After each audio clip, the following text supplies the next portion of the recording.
சுண்டக்காய் குழம்புங்க, சுண்டக்காய் குழம்பு ரெடி ஆகிடுச்சுங்க. புளிக்குழம்பு மாதிரி தாங்க. இதே மாதிரி நம்ம மீன் குழம்பு செய்யலாங்க. சாப்பாடு ரெடி ஆகிடுச்சுங்க.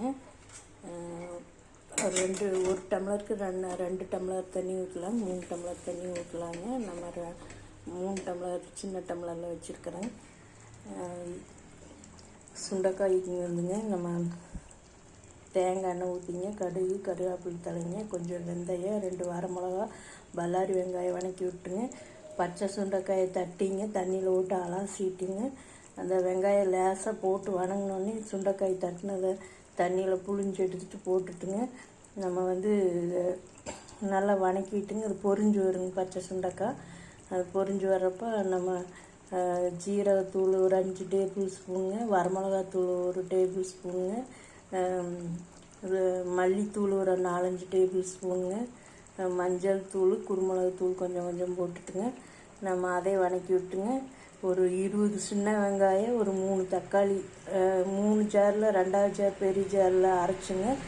நம்ம சின்ன வெங்காயம், தக்காளி 3 தக்காளி கழுவிட்டு கட் பண்ணி, தக்காளி, சின்ன வெங்காயம், பூண்டு ஒரு 5 தொளிச்சு போட்டுக்கலாங்க. அரைச்சி ஊற்றிங்க. நல்லா வதக்கி விட்டுங்க.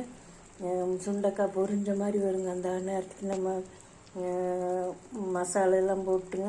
மல்லித்தூள், ஜீரகத்தூள், குருமிளகுத்தூள், வரமிளகாத்தூள் போட்டு வதக்கிட்டுங்க. போட்டோடனே வதங்கிடுங்க. போட்டோடனே நம்ம அரைச்சி வச்ச தக்காளி விழுது போட்டுங்க.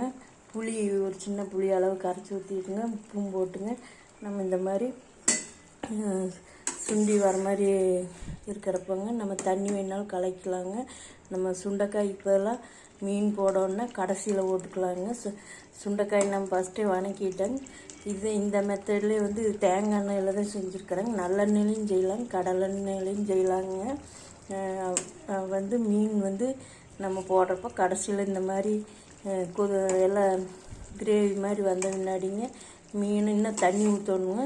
தண்ணி ஊற்றிட்டுங்க, மீனை போட்டுங்க. ஒரு 10 நிமிஷம் 5 நிமிஷம் கொதிச்சுதுன்னா நம்ம சிம்மில் வச்சு ஒரு 5 நிமிஷம் வச்சு நிறுத்திடலாங்க. மீன் குழம்பு இந்த மெத்தடில் வைக்கலாங்க. இது சுண்டைக்காய்ங்க நம்ம ஃபஸ்ட்டே வதக்கிட்டேன். சுண்டைக்காய் புளிக்குழம்பு ரெடி ஆச்சுங்க. 2 நாளைக்கு வச்சுக்கலாங்க. இட்லி தோசைக்கும் நல்லாயிருக்குங்க, சாப்பாட்டுக்கும் நல்லா இருக்குங்க. மஞ்சள் தூளும் கொஞ்சம் போட்டிருக்கிறேங்க. அவ்வளோதானுங்க. நம்மளுக்கு இன்னைக்கு குழம்பு ரெடி ஆகிடுச்சு.